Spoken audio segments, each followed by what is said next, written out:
lấy sự chúng ta bol thêm lâu pen lệ cái thêm lâu na pen hi narwas kiti hoài cái bol thế hi ben chỉ hi cái lùng đốn na pen ta khát đấy narwas kiti hi ipia ki mangham ti hi cái hết thay lệ lệ set kiti hi ipam itia hi lệ còn đangin à còn đang à program kisun khela thua sei lâu ding ti này hậu bung sung anh phung la sang si sa hi hậu bung assembly sunga campaign kitia lim ki mudan gu tim gu gala nu te campaign ha na su hậu bung sunga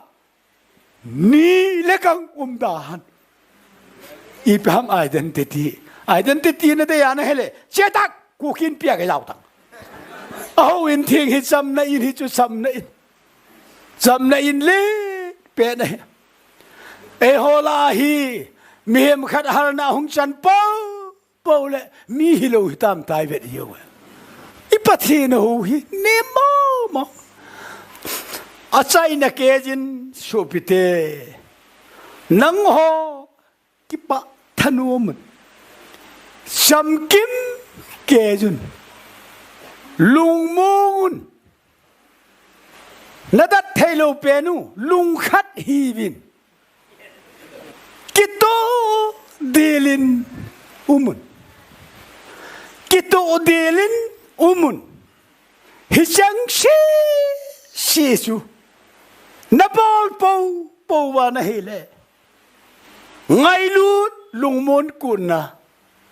Pathenin naumpi diwahi Pathen chun ma pi jeng thei po bin pi na di wa che ho bol ding hi no mei hon azia de dan o mi a ding ni masaki hi jong le ji te ba ding a darmendra ki hi i ji te ho min de wa pat mai bang wa hin hon jong pa mai leo han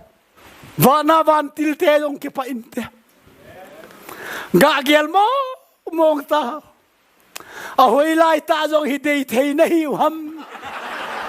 ai vang anh gì thế họ bên nu mấy đăng in nó khơi khát điều dòng lal boy anh pui nu mấy đăng in nó cái hồ sơ pi đi dòng này ít nó lại bên đây cái ta à sai nó cái in Sopite nangho ki-pah thanomun chamkim keiyun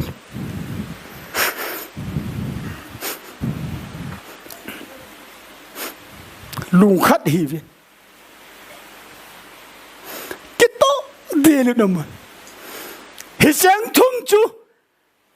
isu bul hit pau le pa ko ngai pun asama hung de thi so asama hung de ngailut lungmon konna Pathenin naumpi diwahi Pakai Jesu Christa lungset Pathen ngailut chule Lhagao Theng kithopina sun na bol sa fin naumpi han gas money hu na kunin kipan do utin cross su utin cross ilhung ta bin iping ta bin cross akun hen 50 days Pentecost na chi te di wa pakai min ha ka tiam ai hi chi Lhagao chi san tiang le e hon gali sa ta lo diu hi chi Lhagao san sa dai tai dam sel ta vin Pathenin Pathen bu tao han